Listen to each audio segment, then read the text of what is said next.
fatto molto bello che ci dà la possibilità di spostarci da una parte dove c'è il tavolo allestito per la conferenza e poi questo spazio che si apre ovviamente al teatro. Gianfranco l'ha citato, l'ha già salutato, quindi vorrei vicino a me l'assessore del Comune di Cagliari Paolo Frau e anche il Presidente della Commissione Cultura della Municipalità Daniele Vacca per un saluto e un intervento. Assessore, la prima domanda me la faccio io. Cultura, Gianfranco ha detto non c'è una cultura di serie A, una cultura di serie B, nemmeno di serie C, la cultura ha lo stesso valore rispetto a qualsiasi argomento ovviamente si parli. Le Launetas nel vostro percorso che ruolo rivestono e quanto sono importanti per la valorizzazione? Le Launetas sono lo strumento principe della musica sarda e quindi sono al centro della nostra attenzione. Io innanzitutto voglio salutare tutti voi e ringraziare il tavolo della Presidenza e in particolare Gianfranco per le parole gentilissime che ha detto. È vero, l'amministrazione ha cercato di essere quanto più attenta possibile, perché appunto è un tema, è un ambito della cultura che ci interessa molto.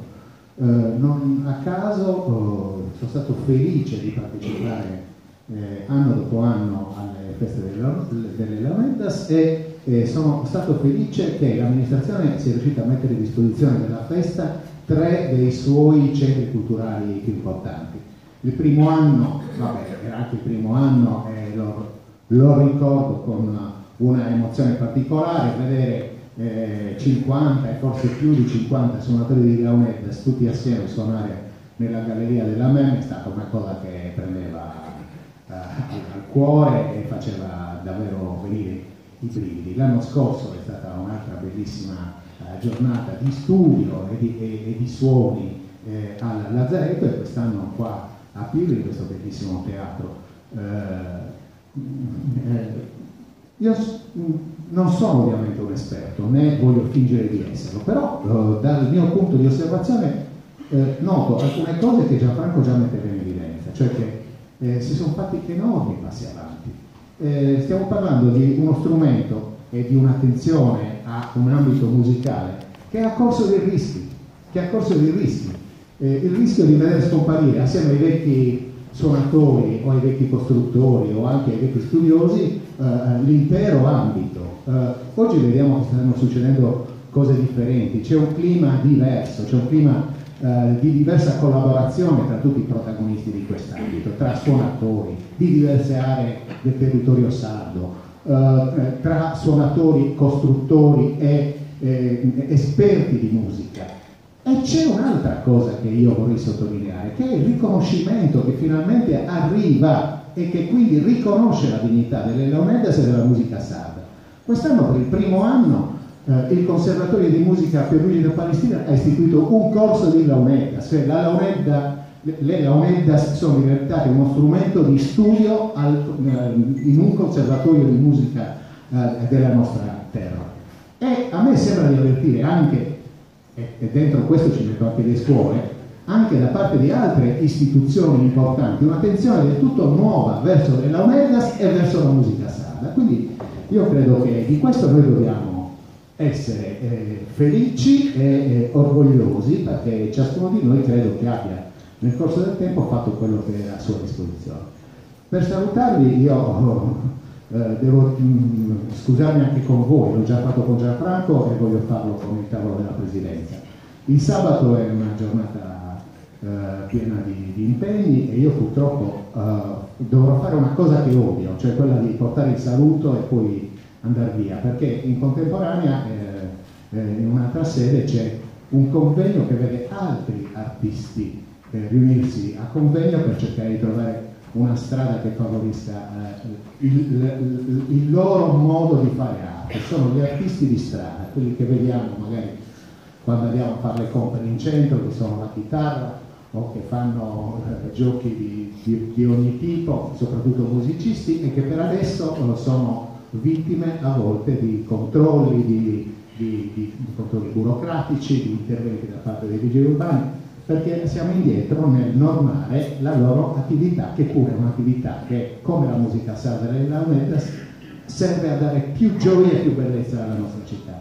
Io devo partecipare a una tavola rotonda dentro quell'altro convegno, e quindi scusatemi davvero molto se sono costretto tra un po' a lasciare questa sala.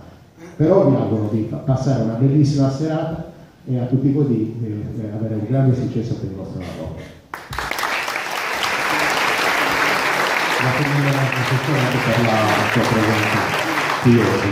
Presidente Commissione Cultura, pur qualcosa si muove anche nel mondo delle Leonidas e le istituzioni hanno un ruolo fondamentale.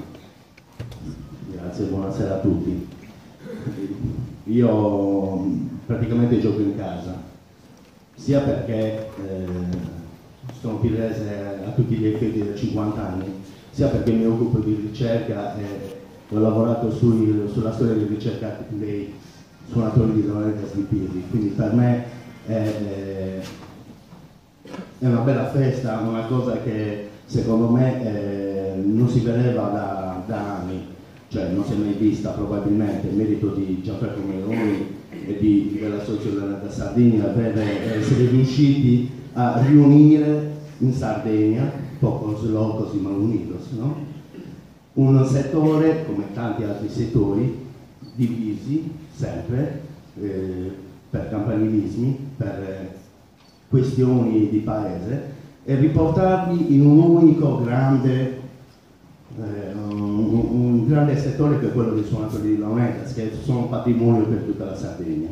Io in questo momento rappresento il presidente, l'avvocato Paolo Secci della municipalità di Piri, ma rappresento Piri perché credo che sia a Lazzaretto, quando abbiamo presentato il secondo volume della Socio, ma anche da qui si parta per grandi risultati, per uno studio, una ricerca delle tradizioni popolari e dei suonatori di Leonidas di tutta la Sardegna che non si è mai vista. Credo che sia una gran bella festa che bisogna riportare, bisogna portare e dargli la giusta connotazione. Soprattutto è fondamentale che si cerchi di realizzare una casa delle Leonidas per quanto riguarda soprattutto a Cagliari. Grazie. Grazie è stato molto importante questo progetto del Leonidas, presto da realizzare, un sogno che sicuramente si realizzerà. Gianfranco prima ha parlato del percorso delle Leonidas nel mondo della scuola, il conservatorio, e oggi abbiamo il piacere di avere con noi Luciano Pessi, il rappresentante del Liceo Linguistico Eleonora D'Arborea di Cagliari, che ha sposato quel progetto di alternanza scuola-lavoro con i ragazzi. Ben trovato anche a lei. Faccio subito una domanda così a bruciapelo, perché ovviamente l'interesse per molti è quello: quando si parla di Leonidas nelle scuole, i ragazzi come reagiscono? Ecco, all'inizio intanto devo dire una cosa: io sono pure contrario all'alternanza scuola-lavoro.